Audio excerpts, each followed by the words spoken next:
কিন্তু মূর্তির বিষয়টাকে এত চমৎকার ভাবে নিয়ে আসছেন, এখন তারা ইচ্ছা করে প্রশ্ন করতেছে তাহলে রবটা কি? আমরা তো যুগ যুগ ধরে আমাদের বাবাদেরকে মূর্তি পূজা করতেই দেখছি, আমরা তো অন্য কিছু জানি না। তখন তিনি দাওয়াত দেওয়া শুরু করলেন, আল্লাযী খলাকানি ফাহুয়া ইয়াহদিন। মহান রব হলেন তিনি, যিনি আমাকে সৃষ্টি করছেন এবং সঠিক পথ প্রদর্শন করছেন। আল্লাযী খলাকানি ফাহুয়া ইয়াহদিন ওয়াল্লাযী হুয়া ইউমীতুনি ওয়া ইউহয়ীন। যিনি আমাকে মৃত্যু দেন, যিনি আমাকে জীবিত দেন। ওয়া ইযা মারিতু ফাহুয়া ইয়াশফিন। আমি যখন অসুস্থ হয়ে যাই, যিনি আমাকে সুস্থ করেন তিনি হলেন মহান রব। সুবহানাল্লাহ। এইভাবে মহান রবের পরিচয় দিলেন। হে নবী, আপনি আপনার জাতিকে, আপনার উম্মাহকে ইব্রাহিম আলাইহিস সালাতু ওয়াস সালামের ঘটনাটা বলেন। কি ঘটনা? ইদ ক্বালা লিআবিহি ওয়া কওমিহি মা তা'বুদুন। যখন হযরত ইব্রাহিম আলাইহিস সালাতু ওয়াস সালাম সত্যকে চিনতে পারলেন, সত্যকে চিনে ইব্রাহিম আলাইহিস সালাতু ওয়াস সালাম তার সমস্ত জাতিকে ডাকলেন, সাথে তার পিতাকেও। ইব্রাহিম আলাইহিস সালাতু ওয়াস সালাম জন্মগ্রহণ করেছিলেন একজন মূর্তি পূজকের ঘরে, আমরা বলছিলাম বিগত সপ্তাহে। এবং তার আশেপাশে যারা ছিল সবাই কি করত? মূর্তি পূজা করত। কেউ তারকা পূজা করত, কেউ সূর্যের পূজা করত। বাকি তার ঘরের মধ্যে আশেপাশে যারা ছিল তারা সবাই মূর্তি পূজা করত, এবং তার ঘরের মধ্যে মূর্তি রাখা হতো। তো ইব্রাহিম আলাইহিস সালামকে কেউ দাওয়াত দিবে বা রবকে চিনাবে তৎকালীন সময় এমন কেউ ছিল না, যার কারণে ইব্রাহিম আলাইহিস সালাতু ওয়াস সালাম নিজে নিজে চিন্তা করলেন, বিষয়গুলোকে অনুধাবন করলেন। আমরা কোরআন থেকে বলছিলাম বিগত সপ্তাহে, অনুধাবন করতে করতে করতে করতে একটা সময় তিনি গিয়ে বুঝলেন যে এই মূর্তিগুলো আমার রব না। যে মূর্তিগুলোকে মানুষ মাটি দিয়ে বানাইছে এবং তাদের সামনে তারাই খাবার দেয়, তাদের কোনো ক্ষমতা নাই, শক্তি নাই, অন্তত এই মূর্তিগুলো আমার কি হতে পারে না? রব হতে পারে না। এভাবে করতে করতে চাঁদ, সূরজ, তারকা সবগুলোকে তিনি জাস্টিফাই করলেন। সবকিছুকে লক্ষ্য করে তিনি শেষ পর্যন্ত সিদ্ধান্ত নিলেন যে এই কোনো কিছুই আমার কি না? স্রষ্টা না। কারণ তারা আসে আবার যায়, তাদের অস্তিত্ব আছে আবার বিনাশও আছে। আর যিনি রব তার কোনো বিনাশ নাই, তিনি হাইয়ুল কাইয়্যুম, তিনি চিরঞ্জীব, তিনি সব সময় আগে ছিলেন, এখন আছেন এবং সব সময় থাকবেন, তিনি রব। এই জিনিস যখন তিনি বুঝতে পারলেন তখনই তিনি বললেন, ইন্নী ওয়াজ্জাহতু ওয়াজহিয়া লিল্লাযী ফাতারাস সামাওয়াতি ওয়াল আরদা হানিফাও ওয়া মা আনা মিনাল মুশরিকিন। যে রব আসমান জমিন সবকিছু সৃষ্টি করছেন, আমি তার দিকে মোতাওয়াজ্জহ হচ্ছি, আমি তার দিকে ধাবিত হচ্ছি। আমি নিশ্চয়ই যারা শিরক করে, যারা মূর্তি পূজা করে, আমি তাদের দলভুক্ত নই।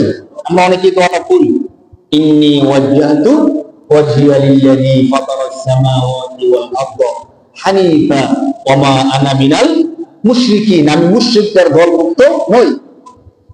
আল্লাহ পাক রব্বুল আলামিন ইব্রাহিম আলাইহিস সালাতু ওয়াস সালামের এই ধারাবাহিকতাকে কোরআন শরীফের মধ্যে চমৎকারভাবে ফুটিয়ে তুলেছেন। হযরত ইব্রাহিম আলাইহিস সালাতু ওয়াস সালাম যখন রবের পরিচয় পুরোপুরি পেয়ে গেলেন, আল্লাহ তাআলা ইব্রাহিম আলাইহিস সালামকে সাহায্য করলেন। রবের পরিচয়ের ক্ষেত্রে আল্লাহ তাআলা ইব্রাহিম আলাইহিস সালামকে সাহায্য করলেন। তিনিও রবকে, মহান রবকে পুরোপুরি চিনে গেলেন। চিনার পরে এখন কি করা যায়?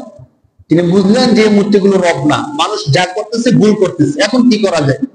এখন তো তাদেরকে বোঝানো দরকার। কেউ যদি সত্য পায়, উচিত এই সত্যটা আরেকজনকে জানায় দাও, বুঝাইয়া দাও। এখন কিভাবে বুঝাবেন? সমাজের মধ্যে তিনি একা, আর কেউ নাই। তিনি চিন্তা করলেন যে না, একটা জাতি, একটা দেশ, একটা বিশ্ব কতদিন মিথ্যার উপর থাকতে পারে? সারা জীবনে কি মিথ্যার উপর থাকতে পারে? না। নাকি সত্যটা তাদেরকে জানানো দরকার।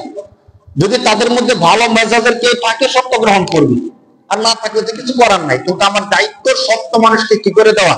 জানাইয়া দেওয়া। এই ভয় কিন্তু ছিল যে আমি যদি এখন জানাইতে যাই আমার প্রাণের হুমকি আছে। স্বাভাবিক, সবাই একটা কাজ করতেছে, এর বিপরীত কাজ করতে গেলে আমার একটা প্রাণনাশের হুমকি থাকবে স্বাভাবিকভাবে। এই চিন্তা তার ছিল, কিন্তু আর কোনো তো কিছু করার নাই।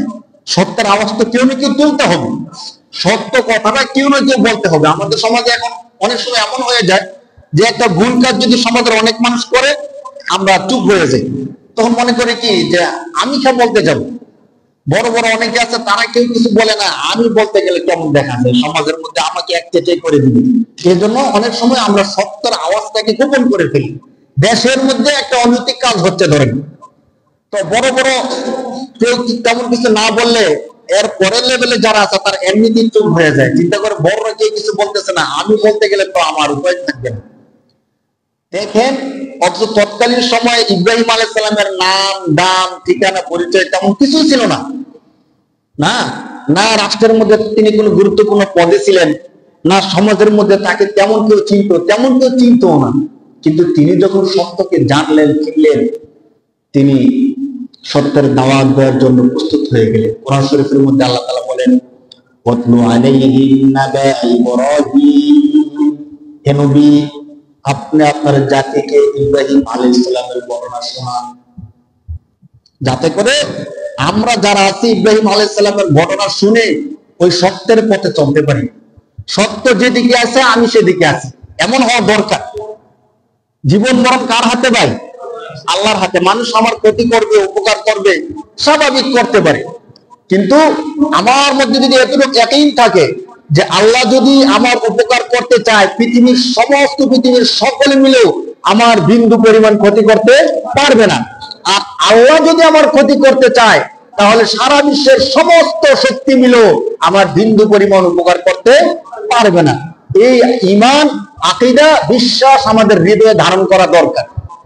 ধারণ করলে অন্তত সমাজের কিছু মানুষ আমরা সত্যের পক্ষে দাঁড়াতে পারবো। নয়তো মিথ্যার শক্তি যখন বড় হয়ে যাবে, আমরা মিথ্যার শক্তির নিচে পিছনে মাথা নত করতে বাধ্য হয়ে যাবে। এতটুকু আমাদের থাকা দরকার, স্পিরিট। এই স্পিরিট থাকার জন্যই রব ইব্রাহিম আলাইহিস সালামের ঘটনা আমাদেরকে শোনাতে বলতেছেন। 19 নম্বর পারা সূরাতুশ শুআরার মধ্যে আল্লাহ বলতেছেন, ওয়াতলু আলাইহিম নাবা ইব্রাহিম, হে নবী আপনি আপনার জাতিকে, আপনার উম্মাহকে ইব্রাহিম আলাইহিস সালাতু ওয়াস সালামের ঘটনাটা বলেন। কি ঘটনা? ইদ ক্বালা লিআবিহি ওয়া কওমিহি মা তা'বুদুন, যখন হযরত ইব্রাহিম আলাইহিস সালাতু ওয়াস সালাম সত্যকে চিনতে পারলেন, সত্যকে চিনে ইব্রাহিম আলাইহিস সালাতু ওয়াস সালাম তার সমস্ত জাতিকে ডাকলেন, সাথে তার পিতাকেও। কারণ দাওয়াতটা শুরু হওয়া দরকার, সত্যের আওয়াজটা উঠা দরকার সর্বপ্রথম নিজের ঘর থেকে। আমার ঘরের মানুষই যদি সত্য না মানে, মানুষ কি বলবে? যে নিজের ঘরেই ঠিক নাই, আরেকজনকে কিছু কি করার জন্য, দাওয়াত দেওয়ার জন্য। ইদ ক্বালা লিআবিহি, পিতার কথা সর্বপ্রথম বলতেছেন। আবুন আরবি শব্দ অর্থ পিতা, বাবা। ইদ ক্বালা, যখন ইব্রাহিম আলাইহিস সালাতু ওয়াস সালাম বললেন, লিআবিহি তার পিতাকে, ওয়া কওমিহি এবং তার জাতিকে, মা তা'বুদুন হে আমার পিতা, হে আমার জাতি, আপনারা কিসের ইবাদত করেন? ইব্রাহিম আলাইহিস সালাম তো দেখছেন যে তারা মূর্তির পূজা করতেছে, কেউ চামড়ার পূজা, কেউ সূর্যের পূজা করতেছে। তিনি তো রবকে চিনে গেছেন, তখন সবাইকে ডেকে বলতেছেন, মা তা'বুদুন, আপনি এসব কিসের পূজা করতেছেন? এটা ব্যাখ্যা আমাকে দেন। ইদ ক্বালা লিআবিহি ওয়া কওমিহি মা তা'বুদুন, হে আমার পিতা, হে আমার জাতি সম্প্রদায়, আপনারা কিসের পূজা করেন? ক্বালু না'বুদু আসনামান ফানাযাল্লু লাহা আকিফিন, তখন তার জাতি বলল, দেখো, না'বুদু আসনাম, সনামুন, আসনাম অর্থ মূর্তি, না'বুদু আসনামান, আমরা সবাই মিলে মূর্তির পূজা করি, ফানাযাল্লু লাহা আকিফিন, এবং সারা দিন এই মূর্তিগুলোকে আঁকড়ায় রাখি। একটা মূর্তি, বড় বড় মূর্তি ঘরের মধ্যে রাখে, আপনারা দেখছেন কিনা? আবার পুতুলের মতো ছোট ছোট মূর্তি বানায় বানায় তারা এই বগলের নিচে রেখে দিত, পকেটের মধ্যে রেখে দিত, গলার মধ্যে ঝুলায়। বরকতা, যে একটা মূর্তি যদি আমার সাথে থাকে, ধরেন আমার রবকে যদি আমি আমার লগে রেখে দিতে পারি, আমার বিপদ আছে, মানে আমার রবও আমার পকেটে আছে, আমার রব আমার বগলের নিচে আছে, মগর রব কোন আওয়াজ করতে পারে না, আর এই বিপদের মধ্যে পড়লে বিপদে কি করতে পারে না, এই জিনিসটা তাদের মনে আসতো। যে রবকে পকেটের মধ্যে ঢুকাই ফেলা যায়, যে রবকে বগল নিচে রাখা যায়, সে রব হয় কি করে? অথচ আমাদের রব বলতেছে, শোনো, মা লা ইউদরিকুহুল আবসার ওয়া হুয়া ইউদরিকুল আবসার, আমি আল্লাহ তোমাদেরকে যে চোখ দিছি, এই চোখ দিয়ে তোমরা সারা বিশ্ব দেখতে পারো, কিন্তু আমি মহান রব এমন এক সত্তা, যে সত্তাকে দেখার মতো ক্ষমতা চোখ তোমাদের নাই। সুবহানাল্লাহ। তারা বলল, ইব্রাহিম আলাইহিস সালাম যখন প্রশ্ন করলেন যে আমার জাতি, আমার বাবা, আপনারা কিসের ইবাদত করেন, তখন তারা বলল যে আমরা মূর্তির ইবাদত করি, পূজা করি, আর সারা দিন এই মূর্তিগুলোকে আঁকড়ে রাখি। না আবুদু আসনামান ফানাযাল্লু লাহা আকিফিন। আমরা সবাই মূর্তি পূজা করি এবং এই মূর্তিগুলোকে আমরা সারা দিন আঁকড়ে রাখি। ইব্রাহিম আলাইহিস সালাম প্রশ্ন করলেন, ক্বালা হাল ইয়াসমাউনাকুম ইয তাদউন। বুঝলাম আপনারা মূর্তি পূজা করেন, সারা দিন মূর্তিগুলোকে আঁকড়ে রাখেন। আমার একটা জবাব দেন তো বাবা, হাল ইয়াসমাউনাকুম ইয তাদউন, যখন আপনারা ডাকেন তাদেরকে বিপদ আপদে বা যে কোনো প্রয়োজনে এই মূর্তিগুলোকে ডাকেন, হাল ইয়াসমাউনাকুম ইয তাদউন, আপনারা ডাকলে কি তারা শুনে? বল জাতিকে এবং বাবাকে কি প্রশ্নটা করছে দেখি। ক্বালা হাল ইয়াসমাউনাকুম ইয তাদউন, হে আমার সম্প্রদায়, হে আমার জাতি, সারা দিন মূর্তি পূজা করেন, এই মূর্তিগুলোকে আঁকড়ে রাখেন এবং আমাকে বলেন তাদেরকে যখন আপনারা ডাকেন তারা শুনেন কিনা, আপনাদের ডাক তারা শুনে কিনা। হাল ইয়াসমাউনাকুম ইয তাদউন আও ইয়ানফাউনাকুম আও ইয়াদুররুন, তারা আপনাদের কোনো উপকার করতে পারে কিনা বলেন, অথবা আপনাদের কোনো ক্ষতি করতে পারে কিনা বলেন। কি জবাব আছে বলেন? এমনি তো মনের মধ্যে বিশ্বাস আছে তারা আমাদেরকে উপকার করে, ক্ষতি করে, ভালো করে, দেখে তো না কখনো যে নিজের খাবারটা নিজে খেতে পারে না, কিছু করতে পারে না, নিজেরাই তারা মাটি দিয়ে বানাইছে, সে কিভাবে আমার উপকার করবে? এটা তো সুস্থ মস্তিষ্কে ধরে। যার কারণে ইব্রাহিম আলাইহিস সালাম যখন প্রশ্ন করতেছিলেন যে আপনার ডাকলে কি তারা শোনে, আও ইয়ানফাউনাকুম আও ইয়াদুররুন, অথবা আপনাদেরকে কোনো উপকার কি করতে পারে, অথবা কোনো ক্ষতি কি তারা করতে পারে, কি জবাব আছে? কোনো জবাব নেই। আও ইয়ানফাউনাকুম আও ইয়াদুররুন, তখন একটা জবাব তো দিতে হবে। যে জবাবটা তারা দিছে, এখনকার সময়ে আমরা অনেকে বিপদে পড়লে জবাবটা দিই। দেখেন তাদের জবাবের সাথে আমরা যারা এমন কাজ করি যে কাজগুলো ইসলাম, শরিয়া, মুসলমান সমর্থন করে না, তখন আমাদেরকে কেউ প্রশ্ন করলে এই জবাবগুলো দিই। দেখেন বিলিত যখন তাদেরকে প্রশ্নগুলো করো, তখন তারা বলল, ক্বালু বাল ওয়াজাদনা আবাআনা কাযালিকা ইয়াফআলুন, আরে আমরা জানি কোন ক্ষতি করতে পারে না, উপকার করতে পারে না, আমরা ওইটা বুঝি না, বরং ওয়াজাদনা আবাআনা, আমরা আমাদের পিতামাতা এবং পূর্বপুরুষ যারা আছে তাদেরকে দেখছি তারা এই মূর্তি পূজা করছে। ক্বালু বাল ওয়াজাদনা আবাআনা কাযালিকা ইয়াফআলুন, আমরা আমাদের পিতামাতা, পূর্বপুরুষ, দাদা, নানা যারা আছে তাদের সবাইকে দেখছি মূর্তি পূজা করতো, এর জন্য আমরা কি করি? মূর্তি পূজা করি। তাদেরকে যখন প্রশ্ন করলো যে কেন মূর্তি পূজা করেন, তারা কি আপনাকে ডাকলে শোনেন, বা আপনার ডাকলে তারা শুনে, বা আপনাদের উপকার করতে পারে, ক্ষতি করতে পারে, তখন তারা জবাব দিল যে আমরা জানি না করতে পারে কিনা, বাকি আমরা আমাদের বাবাদেরকে, পূর্বপুরুষদেরকে দেখছি তাদের পূজা করতে, এজন্য আমরাও কি করি? পূজা করি। যখন আমরা বিভিন্ন বেদাত বিষয়ে, কুসংস্কার বিষয়ে প্রশ্ন করি যে আপনারা কেন এই বেদাত গুলো করেন, এগুলো কেন করেন, এগুলো তো শরীয়ত সমর্থন করে না, তখন অনেকের কাছে আমরা এই জবাবটা পাইছি যে আমাদের বাপদাদারা দেখছি মিলাদ কেন করছে, এই ইত্যাদি ইত্যাদি বিষয়গুলো করতো। তারা কি ভুল করছে? এই শত শত বছর ধরে আমাদের বাপদাদারা করে আসছে, দেখি ভুল? আরে কোরআন হাদিস তো সমর্থন করে না, তো কোরআন হাদিস সমর্থন না করুক, আমরা তো বাপদাদাদেরকে দেখছি করতে।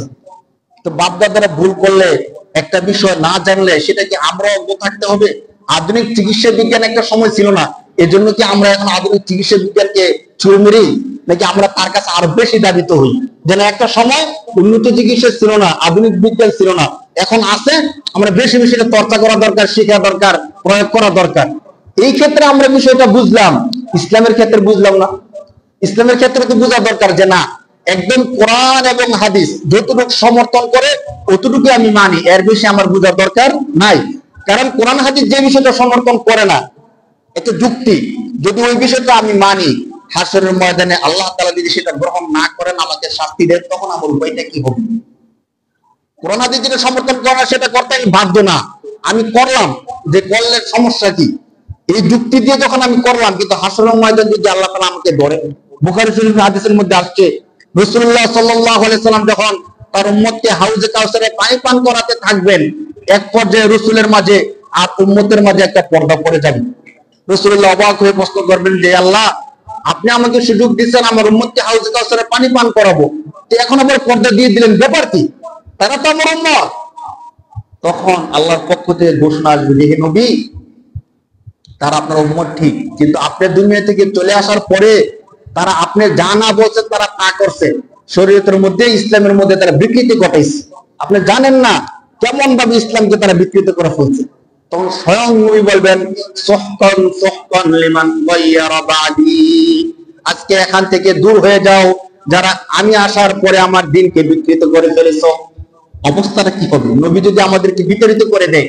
এজন্য আমরা মনের মধ্যে এই বিশ্বাসটা রাখবো যে রাসূলুল্লাহ সাল্লাল্লাহু আলাইহি সাল্লামের সহিহ হাদিস এবং কোরআন শরীফ থেকে স্বীকৃত যে বিষয়টা আমাদের সামনে আসবে সেটা আমরা মানব। আমাদের মন গড়া কেউ বলছে, আগে দেখছি, কেউ করছে, এগুলো না। যদি এগুলো করতে হয় আমরা কোরআন হাদিস দিয়ে জাস্টিফাই করব যে ওই বিষয়টা এখনো সমর্থিত কিনা। সত্যিকার কোরআন হাদিস দিয়ে সমর্থিত হলে করবো, না তো করবো না। এগুলো করতে তো আমরা বাধ্য না। এজন্য আমরা এই বিষয়টা সতর্ক থাকি, আমাদের কারো পক্ষে বিপক্ষের জন্য না, অন্তত আমার নিজের হেফাজতের জন্য। এমন যেন না হয় যে আমি কোরআন হাদিসের বাইরে গিয়ে এমন একটা ইবাদত করলাম যে ইবাদতটা আল্লাহ এবং আল্লাহর রাসূল গ্রহণ করবো না। কি লাভ হলো? আমি সময় দিলাম, শ্রম দিলাম, টাকা পয়সাও খরচ করলাম, সবকিছু করলাম, দিন শেষে গিয়ে দেখলাম কোরআন হাদিস সমর্থন করে না। আমার লাভটা কি হবে ভাই? এজন্য কারো বিরোধিতা করার জন্য না, অন্তত কোনো ইবাদত যদি আমরা করি যেটা সওয়াবের নিয়তে, যদি সওয়াবের নিয়তে না করেন সেটা অন্য বিষয়, সওয়াবের নিয়তে করলে সেটা হবে ইবাদত। তখন যেন আমরা অবশ্যই জাস্টিফাই করি যে কোরআন এবং হাদিস এটাকে সমর্থন করে কিনা। ইব্রাহিম আলাইহিস সালাম বললেন কেন করেন? তারা জবাব দিল বাল ওয়াজাদনা আবাআনা কাযালিকা ইয়াফআলুন, আমরা আমাদের বাবা পূর্বপুরুষ যারা ছিল তাদেরকে এমনটাই করতে দেখছি। ইব্রাহিম আলাইহিস সালাম বললেন ক্বালা আফারাআইতুম মা কুনতুম তা'বুদুন আনতুম ওয়া আবাউকুমুল আকদামুন, আপনারা যে মূর্তির ইবাদত করেন বিষয়টা কি ভেবে দেখছেন? আপনাদের বাবা দাদা পূর্বপুরুষ এই কাজটা যে করেই গেছে যুগ যুগ ধরে, আপনারা কি কখনো ভাবছেন বিষয়টা কি হইতেছে? ফাইন্নাহুম আদুউল লি ইল্লা রাব্বাল আলামিন, একমাত্র মহান রব ছাড়া এই সব মূর্তিগুলো হলো আমার দুশমন, মানব জাতির দুশমন। কারণ এই মূর্তিগুলো রবের সাথে, সৃষ্টির সাথে একটা বিচ্ছিন্ন তৈরি করে দেয়, রবের সাথে শিরক করতে উদ্বুদ্ধ করে। এই মূর্তিগুলো হলো দুশমন। তখন সবাই প্রশ্ন করলো যে মহান রব আবার কি? তুমি যে রবের কথা বলতেছে সে রবটা আবার কি? আমরা তো রবকে চিনি না, আমরা তো যুগ যুগ ধরে এই মূর্তি পূজায় দেখে আসতেছি। তখন নবী সুযোগ পাইলেন দাওয়াত দেওয়ার জন্য। তিনি ইচ্ছা করে পরিস্থিতিটা তৈরি করছেন সবার সামনে যেন রবের দাওয়াতটা সহজভাবে সুন্দরভাবে দিয়ে দেওয়া যায়। সবাইকে ডাকে যদি বলতো শোনো আমার রব আল্লাহ, তোমরা সবাই আমাকে মানো, সবাই কিন্তু বুঝতো না। কিন্তু মূর্তির বিষয়টাকে এত চমৎকার ভাবে নিয়ে আসছেন, এখন তারা ইচ্ছা করে প্রশ্ন করতেছে তাহলে রবটা কি? আমরা তো যুগ যুগ ধরে আমাদের বাবাদেরকে মূর্তি পূজা করতেই দেখছি, আমরা তো অন্য কিছু জানি না।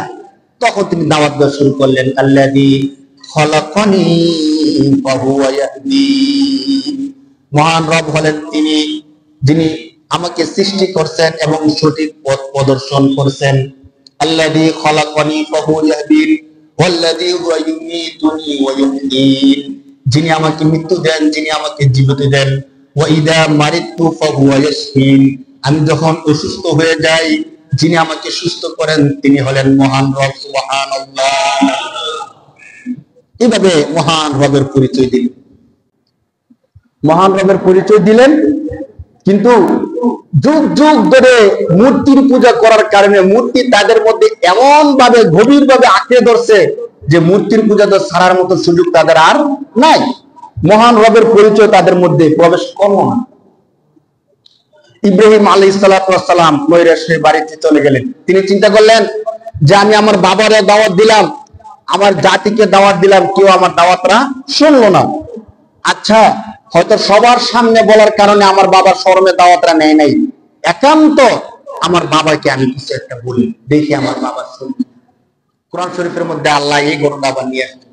16 নম্বর পারার 6 নম্বর পৃষ্ঠা সূরা মারইয়ামের মধ্যে আল্লাহ বলেন, ওয়াযকুর ফিল কিতাবি ইব্রাহিম ইন্নাহু কানা সিদ্দীকান নাবিয়্যা। হে নবী, আপনি আপনার আলোচনার মধ্যে ইব্রাহিমের ঘটনা উল্লেখ করেন, নিশ্চয়ই তিনি ছিলেন সবচেয়ে সত্যবাদী নবী।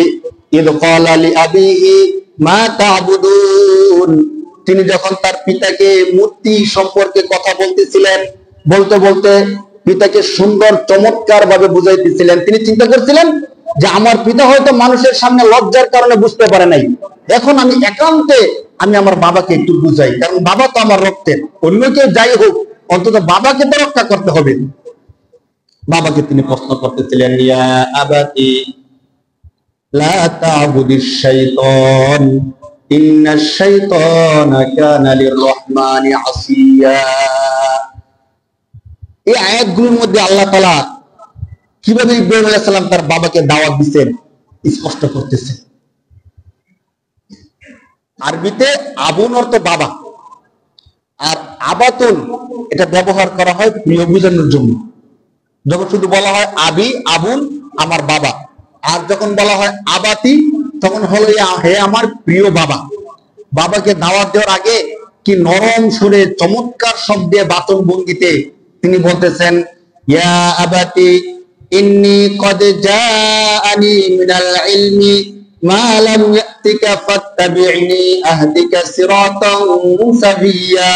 হে আমার প্রিয় বাবা, আমার কাছে রবের পক্ষ থেকে ওহী আসে, হেদায়েতের বাণী আসে। আপনি যদি এই হেদায়েতের বাণীর অনুসরণ করেন, আমি আপনাকে সঠিক পথ দেখাবো। আপনি তো বেঠিক পথের মধ্যে আছেন, ভুলের মধ্যে আছেন, মূর্তির পূজার মধ্যে আছেন। আমার কাছে রবের পক্ষ থেকে যে গাইডলাইন আসে, যে হেদায়েতের বাণী আসে, আপনি যদি তার অনুসরণ করেন তাহলে আপনিও সঠিক পথ পেয়ে যাবেন।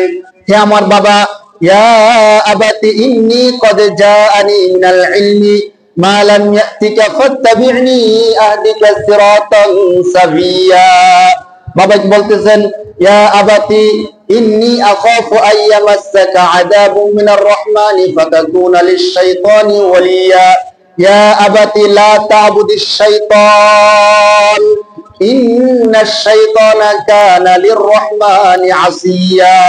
পরপর 3-4টা আয়াতের মধ্যে এইভাবে বাবাকে মায়া ভরা দয়া ভরা স্বরে ডাকতেছেন, ইয়া আবাতি, হে আমার বাবা, লা তা'বুদিশ শাইতান, আপনি যে মূর্তি পূজা করতেছেন এই মূর্তি পূজাগুলো পক্ষান্তরে শয়তানের পূজা। মূর্তিগুলো পক্ষান্তরে কার পূজা? শয়তানের পূজা। এগুলো শয়তান মানুষকে শিখাইছে, রব থেকে বিচ্ছিন্ন করার জন্য এই মূর্তি পূজার মধ্যে মানুষকে লাগাই দিছে। এজন্য বাবাকে বলতেছেন, ইয়া আবাতি, হে আমার প্রিয় বাবা, হে আমার প্রিয় বাবা, লা তা'বুদিশ শাইতান, ওই শয়তানের পূজা আপনি করবেন না। যদি এই শয়তানের পূজা আপনি করেন তাহলে আপনি তো গুমরা হয়ে যাবেন, ধ্বংস হয়ে যাবেন। আল্লাহর শাস্তি, আল্লাহর আযাব আপনাকে পাকড়াও করবে। অতএব অন্য সবাই যাই হোক, হে আমার প্রিয় বাবা, আপনি এই মূর্তি পূজা করবেন না। লা তা'বুদিশ শাইতান ইন্নাশ শাইতানা কানা লির-রহমানি আসিয়া। কারণ আপনি জানেন শয়তান রবের অবাধ্য হয়েছিল। অতএব যারা শয়তানের পূজা করবে তারাও রবের কি হয়ে যাবে? অবাধ্য হয়ে যাবে। কেন পূজা করবেন না? ইয়া আবাতি ইন্নী আখাফু আইয়ামাসসাকা আযাবুম মিনার রহমানি ফাতাকুনা লিশ-শাইতানি ওয়ালিয়্যা। হে আমার প্রিয় বাবা, যারা শয়তানকে তাদের বন্ধু বানাবে অবশ্যই আল্লাহর আযাব তাদেরকে পাকড়াও করবে। অতএব প্রিয় বাবা, আপনাকে আমি ওসিয়ত করতেছি আপনি শয়তানের পূজা করবেন না। এভাবে বাবাকে অনেক করে বুঝালেন। কোরআন শরীফের পুরো পৃষ্ঠা আল্লাহ তাআলা এই আলোচনা করে দিলেন। বুঝাতে বুঝাতে যখন শেষ পর্যায়ে আসলেন, বাবা বলতেছেন, ক্বালা আরাগিবুন আনতা আন আলিহাতি ইয়া ইব্রাহিম। হে ইব্রাহিম, এই যুগ যুগ ধরে আমি যাদেরকে ইবাদত করতেছি তুমি কি তাদেরকে ছেড়ে দিলা নাকি? তুমি যদি তাদেরকে ছেড়ে দাও আমি তোমাকে হত্যা করব, আমার ঘর থেকে বের করে দিব। নাউযুবিল্লাহ। বাবাকে এত বোঝানোর পরে বাবা এই জবাব দিলেন। বাবাও কথা রাখলেন, যে আমি তোমাকে প্রশ্ন নিক্ষেপ করবো এবং আমার ঘর থেকে তোমাকে বের করে দিব। এরপরেও তিনি আল্লাহর কাছে দোয়া করলেন যে বাবা, আপনি আমাকে এগুলো বলছেন, সমস্যা নেই, না বুঝে বলছেন, আমি আপনার জন্য আল্লাহর কাছে দোয়া করবো, আল্লাহ যেন আপনাকে হেদায়েত দিয়ে দিন। এইভাবে চলতে থাকলো দাওয়াতের বাণী। কোরআন শরীফের 23 নম্বর পারায় পরবর্তী ঘটনা আল্লাহ বর্ণনা করেন। এমন একদিন আসলো তাদের পুজোর দিন, সবাই পুজো দিতে যাবে একটা বিশেষ অনুষ্ঠানের মধ্যে। ইব্রাহিম আলাইহিস সালামকে সবাই বললেন যে চলো তুমিও আমাদের সাথে আজকে পূজার মধ্যে যাবে, পূজা দিবি। ইব্রাহিম আলাইহিস সালাম ফানাযারা নাযরাতান ফিন নুজুম, তিনি তারকার দিকে তাকাইলেন।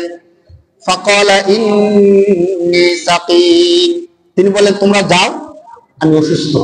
আমি কি? তিনি যে অসুস্থ বলছেন, মূলত শারীরিক ভাবে তিনি অসুস্থ ছিলেন না, তিনি ছিলেন মানসিক ভাবে অসুস্থ। কারণ তিনি চিন্তা করতেছিলেন যে পুরো একটা জাতি মিথ্যার উপর অবস্থিত, পুরো জাতি মূর্তি পূজা করতেছে, কিভাবে মেনে নেওয়া যায়?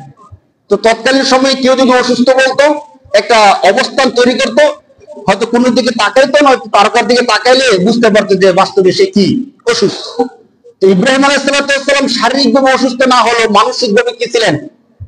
অনেক পেরেশানিতে ছিলেন, অসুস্থ ছিলেন। ফাকালা ইন্নী সাকিম, তিনি যখন বললেন যে আমি অসুস্থ, তখন তারা সবাই বলে ঠিক আছে তাহলে তুমি বাড়িতে থাকো, আমরা পুজো দিয়ে আসি, অনুষ্ঠানটা শেষ করে আসি। ইব্রাহিম আলাইহিস সালাম বাড়িতে থাকলেন, তারা সবাই চলে গেল। ইব্রাহিম আলাইহিস সালাম একা একা কি করবেন? মূর্তির ঘরে ঢুকলেন। মূর্তির ঘরে ঢুকে ফাতাওয়াল্লাউ আনহু মুদবিরিন, তারা সবাই যখন চলে গেলেন, ফারাগা ইলা আলিহাতিহিম ফাকালা আলা তাকুলুন, তিনি মূর্তির ঘরে গিয়ে দেখেন যে মূর্তির সামনে কি সুস্বাদু সুন্দর সুন্দর খাবার দাবার দেওয়া। তিনি দেখে কোরআন শরীফে আল্লাহ বলতেছেন, ইব্রাহিম আলাইহিস সালাম সাথে সাথে মূর্তিদেরকে প্রশ্ন করতেছেন, ফাকালা আলা তাকুলুন, কি ব্যাপার এত চমৎকার চমৎকার খাবার মানুষ ক্ষুধায় খাইতে পারে না, রাস্তার পাশে ছটফট করতেছে, ক্ষুধার অবস্থায় মারা যেতেছে, আর তোমাদের সামনে এত চমৎকার চমৎকার খাবার খাইতেছে না কেন? ফাকালা আলা তাকুলুন, বারবার প্রশ্ন করতেছে, কি খাও, খাও না কেন? এত সুন্দর সুন্দর খাবার, মানুষ খাবার পায় না আর তোমরা খাবার খাও না। কিচ্ছু বলে না। মালাকুম লা তানতিকুন, অনেকবার প্রশ্ন করার পরে যখন কথাও বলতেছে না, তখন ইব্রাহিম সালাম বলতেন কি ব্যাপার, খাও না তো কিছু একটা বলো, যে আমাদের ক্ষুধা নাই, এখন খাবো না, পরে খাবো, বা এই সেই কিছু একটা বলবে না? দেখেন বাচ্চাকে যখন খাবার দেন সামনে, খাবে না, ঢং করে আছে, খাও খাও খাও, খাবে না, খাবে না। অনেকক্ষণ তাকে বলার পর যখন না খায়, তখন কিন্তু বাবা বা মা বলে খাবে না কেন বলো, কি খাবার মজা হয় নাই, জাল বেশি হয়েছে না, সমস্যা হচ্ছে, কি হয়েছে বলো। যখন কথাও বলে না, তখন কি করতে হয় বলেন? তখন মারা দরকার পড়ে না, বলেন রাগ উঠে গেলে। ইব্রাহিম আলাইহিস সালাম যখন বারবার বলতেছেন মালাকুম লা তাকুলুন, কি খাও না কেন? মালাকুম লা তানতিকুন, না খাইলে কথা বলো, কেন খাইতেছো না এই কথাটা বলো, খাচ্ছ না কেন? ফারাগা ইলা আলিহাতিহিম ফাকালা আলা তাকুলুন মালাকুম লা তানতিকুন ফারাগা আলাইহিম দরবান বিল ইয়ামিন, যখন কথা বলতেছি না, কোনো কথাই তাদের থেকে নেওয়া যাচ্ছে না, রাগ উঠে গেছে, তখন তিনি মারা শুরু করে দিলেন মূর্তিদেরকে। কোরআন শরীফে আল্লাহ বলতেছেন ফারাগা আলাইহিম দরবান বিল ইয়ামিন, ডান হাত দ্বারা মারা শুরু করে দিলেন। মারতে মারতে মারতে মারতে সবগুলো মূর্তি ভেঙে চুরমার করে দিলেন। সর্বশেষ দেখলেন যে হায় হায়, সব মূর্তিদের শেষ, একটা শুধু বড় মূর্তি আছে এবং পাশে একটা কুঠার রাখা আছে। তিনি কুঠার দিয়ে বাকি মূর্তিগুলোকে ধ্বংস করে দিলেন। ধ্বংস করে দিয়ে এবার চিন্তা করলেন সবাই আসলে তো আমাকে ধরবে যে তুমি মারছো, না এই কাজটা করা যাবে না। তিনি ওই কুঠার বড় মূর্তির কাঁধের মধ্যে ঝুলাই দিলেন। ঝুলাই দিয়ে তিনি নিরিবিলিতে অন্য ঘরের মধ্যে গিয়ে বসে থাকলেন। কোরআন শরীফের 17 নম্বর পারার 6 নম্বর পৃষ্ঠার মধ্যে বাকি ঘটনা আল্লাহ বলতেছেন, সবাই যখন অনুষ্ঠান শেষ করে সন্ধ্যাবেলা আসলেন, আসার পরে যখন মূর্তির ঘরে ঢুকছে, ঢুকে দেখে অবাক করা কাণ্ড, মূর্তি শুধু বড় যে মূর্তিটা আছে ওই মূর্তিটাই রক্ষা পাইছে, বাকি সবগুলো মূর্তি ভাঙ্গা চূড়া চুরমার, আর কিচ্ছু নাই অপর বাকি। ফাজআলাহুম জুজাদান ইল্লা কাবীরাল লাহুম লাআল্লাহুম ইয়ারজিউন, আয়েশা দেখে কাবীর একমাত্র বড়টাই বাকি আছে, আর একটাও বাকি নেই। তারা বলা শুরু করে দিল, ক্বালু মান ফাআলা হাদা বিআলিহাতিনা ইন্নাহু লামিনাজ জালিমিন, হায় হায় এটা কি হইল, আমাদের এই রবের সাথে ইলাহদের সাথে এই কাজটা কি করলো? এমন তো ঘটনা আমরা ইতিপূর্বে কাউকে দেখি নাই। মূর্তি ভাঙবে দূরের কথা, মূর্তিকে সেজদা করতে করতে তোষামোদী করতে করতে দিন যায় আমাদের, এই কাজটা করলো কি? এই কাজ করার লোক তো খুঁজে পাইতেছেন। তখন সবাই যখন বলা বলি করতেছিল, তখন কিছু লোক বলল ক্বালু ফাতান ইয়াযকুরুহুম ইউকালু লাহু ইব্রাহিম, এই লোকটা ছাড়া আর কার কথা মাথায় নিতে আসতেছে। শুনেন, আমরা একটা যুবক আছে আমাদের এলাকার মধ্যে, যে যুবককে শুনতাম যে আমাদের মূর্তির ব্যাপারে সমালোচনা করছে, বেশি সম্ভব ওই যুবক এই কাজটা করছে। তখন লোকেরা বললো ঠিক আছে, আমরা তো সন্দেহ করে লাভ নাই, ওই যুবককে ডেকে নিয়ে আসো। ক্বালু সামি'না ফাতান ইয়াযকুরুহুম ক্বালু লাহু ইব্রাহিম ক্বালু ফাতু বিহি আলা আ'য়ুনিন নাসি লাআল্লাহুম ইয়াশতাহুন, যাতে করে আমরা জানতে পারি সত্যিকার তিনি করছে কিনা। ফাতু বিহি আলা আ'য়ুনিন নাস, সমস্ত মানুষের সামনে তাকে নিয়ে আসো, আমরা তাকে প্রশ্ন করব সে করছে কিনা। যদি সে করে থাকে তাহলে আমরা তার শাস্তি দেব। ইব্রাহিম আলাইহিস সালাতু ওয়াস সালামকে সবার সামনে ডেকে নিয়ে আসা হলো। ডেকে এনে তাকে প্রশ্ন করলো যে কি ব্যাপার, তুমি তো একমাত্র বাড়িতে ছিলে, আর তুমি মূর্তির ব্যাপারে বিভিন্ন মন্তব্য করতা, আমাদের মূর্তিগুলো কি তুমি এই কাজটা করছো? ইব্রাহিম আলাইহিস সালামকে যখন প্রশ্ন করলো, ইব্রাহিম আলাইহিস সালাম চিন্তা করলেন যে আমি দাওয়াত দেওয়ার আরেকটা সুযোগ তৈরি হয়েছে। তারা যে রবের পূজা করে, কারা রবের উপর অত্যাচার করছে, রবকে জিজ্ঞেস করুক। তারা তো পূজা করতেছে, বিশ্বাস করতেছে, এগুলো তাদেরকে সৃষ্টি করছে, আমাকে জিজ্ঞেস করে কেন? তাদেরকে জিজ্ঞেস করুক। সুন্দর একটা সুযোগ তৈরি হয়ে গেছে। ইব্রাহিম আলাইহিস সালাম বললেন ক্বালা বাল ফাআলা, কোরআন শরীফে আল্লাহ সবকিছু বলে দিয়েছেন। ইব্রাহিম আলাইহিস সালামকে যখন প্রশ্ন করলেন কে মূর্তিগুলো ভাঙছে, ইব্রাহিম আলাইহিস সালাম বললেন না, আমাকে প্রশ্ন করার কি আছে? ক্বালা বাল ফাআলা কাবীরুহুম হাযা ফাসআলুহুম ইন কানু ইয়ানতিকুন, মা তোমরা কি দেখো না বড় মূর্তির কাদের মধ্যে কুঠার লয়ে রাখছে? তো তোমরা তাকে জিজ্ঞেস করো। ফাসআলুহুম, তার কাছে জানতে চাও, তাকে জিজ্ঞেস করো কে ভাঙছে। ইন কানু ইয়ানতিকুন, সে যদি কথা বলতে পারে। তারা তো ব্যাপার কি, মূর্তিতে কথা বলতে পারে না, ইব্রাহিম জানে। তারা বলতেছে ক্বালা বাল আলিমতা, হে নবী, হে ইব্রাহিম, তুমি তো জানো আমাদের এই মূর্তিগুলো কথা বলতে পারে না, আমরা কিভাবে তাকে জিজ্ঞেস করব? অবশ্যই আমাদের সন্দেহ, আমাদের ধারণা তুমি এই কাজটা করছো। ইব্রাহিম আলাইহিস সালাম বলতেছে তোমরা ধারণা করতেছো আমি কাজটা করছি, তোমাদের মূর্তিকে জিজ্ঞেস করতে পারতেছো না, আর তোমাদের বিশ্বাস তোমাদের মূর্তি কথা বলতে পারে না। তাহলে যে মূর্তি কথা বলতে পারে না তার ইবাদত তোমরা কেন করো? উফিল লাকুম ওয়া লিমা তা'বুদুনা মিন দুনিল্লাহ, তোমাদের জন্য শত আফসোস, আল্লাহকে ছাড়া তোমরা এমন কিছুর পূজা করতেছো, এমন কিছুর ইবাদত করতেছো যারা কথা বলতে পারে না, কিচ্ছু করতে পারে না, তোমাদের ইবাদত করতে পারে, তোমাদের কোন উপকার করতে পারে না, ক্ষতি করতে পারে না, এমন কিছুর ইবাদত তোমরা কেন করো? এই কথা বললে কি বুঝার বাকি থাকে কে বানছে? এবার সবাই বললো যে আমরা বুঝছি এই মূর্তিগুলোকে কে বানছে, ইব্রাহিম আলাইহিস সালামই বানছে। ক্বালু হাররিকুহু ওয়ানসুরু আলিহাতাকুম ইন কুনতুম ফাইলিন, ওই মজলিস থেকে সিদ্ধান্ত দিয়ে দিল যে আর বুঝার বাকি না এই মূর্তিগুলো কে বানছে। তোমরা যদি তোমাদের এই মূর্তি নামক রবদেরকে রক্ষা করতে চাও, ইব্রাহিমকে আগুনের মধ্যে জ্বালায় দাও। নাউযুবিল্লাহি মিন যালিক। মানুষ যখন যুক্তি দিয়ে পারে না, তাদেরকে প্রশ্ন করছিল এগুলো কেন ইবাদত করো, তারা তো ক্ষতিও করতে পারে না, উপকার করতে পারে না। যখন কোনো জবাব দিতে পারলো না, তখন তাদের একটাই জবাব হলো যে ইব্রাহিমকে আগুনে জ্বালায় দাও। যদি ইব্রাহিমকে আগুনে জ্বালায় দাও তাহলে আমরা বাঁচি। তারা বলতেছিল আরেক আয়াতের মধ্যে যে উবনু লাহু বুনিয়ানা ফালকুহু ফিল জাহিম, তার জন্য বিশাল বড় একটা অবস্থান তৈরি করো এবং সেখান থেকে তাকে আগুনের মধ্যে নিক্ষেপ করো। এইভাবে তো আগুনে নিক্ষেপ করা যায় না। তৎকালীন সময়ের যে বাদশা নমরুদ, তার কাছে নিয়ে যাওয়া হলো যে এই লোক এক তো মূর্তির বিরুদ্ধে কথা বলে, দ্বিতীয় আবার মূর্তিগুলোকে ভেঙে দিছে, ধ্বংস করে দিছে। শুধু এতটুকুই সীমাবদ্ধ না, আরেকজন নাকি রব আছে, আল্লাহ আছে, যে আল্লাহর দাওয়াত, রবের দাওয়াত তিনি দেয়। নমরুদ বলে এমন কথা তো আমি আগে শুনি নাই, তাকে নিয়ে আসো আমার কাছে। আমরা কোন এক সপ্তাহে এই ঘটনা বলছিলাম। যখন নমরুদের কাছে নিয়ে যাওয়া হলো, নমরুদ বলল যে তোমার রব আবার কি? আমরা তো পূর্বপুরুষ থেকে সব সময় শুধু মূর্তিকে আমরা রব হিসেবে চিনি।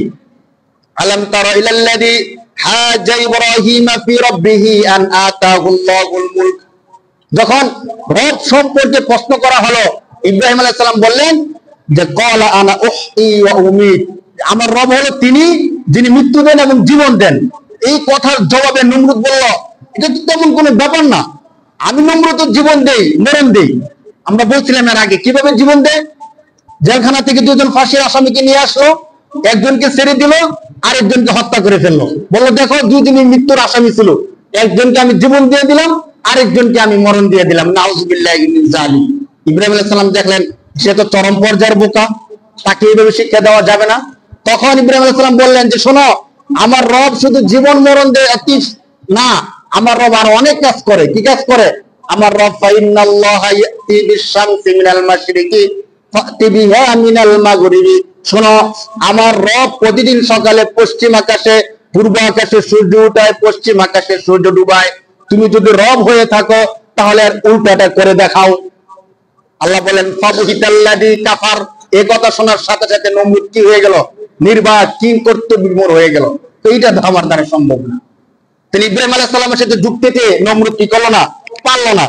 যখন মানুষ দুর্বলের সাথে যুক্তি দিয়ে না পারে, সত্যের সাথে মিথ্যা যখন না পারে, তখন ক্ষমতা দেখায়। তখন কি দেখায় বলেন? ক্ষমতা দেখায়। তখন নমরুদ বলল যে এক কাজ করো, তাকে আগুনে নিক্ষেপ করো। ইব্রাহিম আলাইহিস সালামকে বিশাল অগ্নিকুণ্ডের মধ্যে নিক্ষেপ করার জন্য প্রস্তুত করা হলো। যখন অগ্নিকুণ্ডের মধ্যে নিক্ষেপ করা হলো, আল্লাহ বলেন কুলনা ইয়া নারু কুনি বারদাও ওয়া সালামান আলা ইব্রাহিম।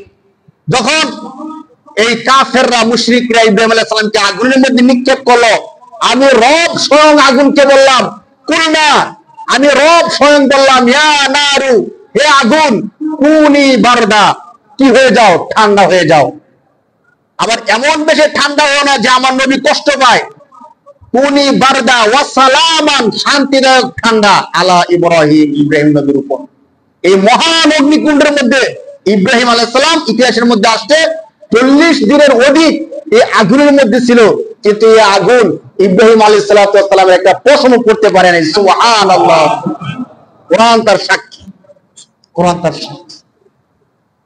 আগুনের স্বভাব, যা ধর্ম হলো, যা পাবে সে তা জ্বালাই দিবে, স্বাভাবিক।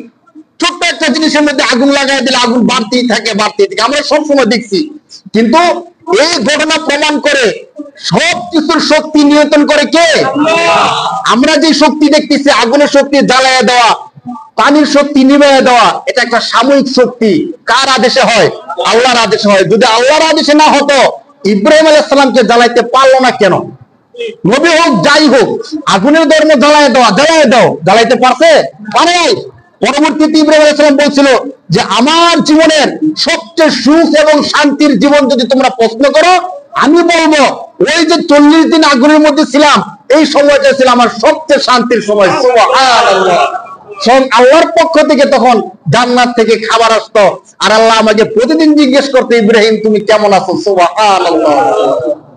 সুবহানাল্লাহ। তাওহীদের উপর থাকলে, আল্লাহর উপর ঈমান থাকলে, সত্যের পথে থাকলে কি ফায়দা দেখি? প্রথম তো সবাই আনন্দে উৎফুল্ল ছিল যে মূর্তির বিরোধিতা করার কারণে এখন তাকে আগুনে ফেলা হবে।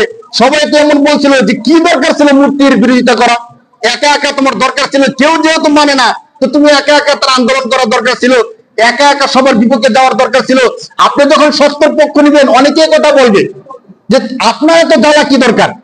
আপনি ডাল ভাত খেয়ে ঘুমিয়ে থাকেন, বিরোধিতা করার দরকার নাই। এত সত্য কথা বলতে যায়েন না। এত কিছু বলতে গেলে আপনার সব শেষ হয়ে যাবে, পজিশন নষ্ট হয়ে যাবে, সমাজ আপনাকে বিতরিত করবে, সমাজ থেকে আপনাকে বের করে দিবে। কিন্তু সর্বশেষ কার বিজয় বলেন? সত্যের বিজয়। সর্বশেষ কার জয় হয়? সত্যের জয় হয়। এই জন্য সত্যের পক্ষে থাকলে, সত্য কথা বললে আল্লাহ বিজয় দান করবেই করবে ইনশাআল্লাহ। এই ঘোষণা কার? আল্লাহ। আল্লাহ পাক রব্বুল আলামিন স্পষ্ট ঘোষণা করে দিয়েছেন, কুল জাআল হাক্কু ওয়া যাহাকাল বাতিল ইন্নাল বাতিলা কানা যাহুকা। হে নবী, আপনি বলে দেন সত্য আসছে এবং তার বিজয় সুনিশ্চিত, এবং মিথ্যা পরাজিত, সেটা পরাজিত হবেই হবে ইনশাআল্লাহ। এজন্য আমরা যতদিন বেঁচে থাকি তাওহীদের সাথে থাকবো, সত্যের সাথে থাকবো। কেউ থাকুক অথবা না থাকুক, আমি আমার মৃত্যু পর্যন্ত সত্যের সাথে থাকবো ইনশাআল্লাহ। বলেন ইনশাআল্লাহ।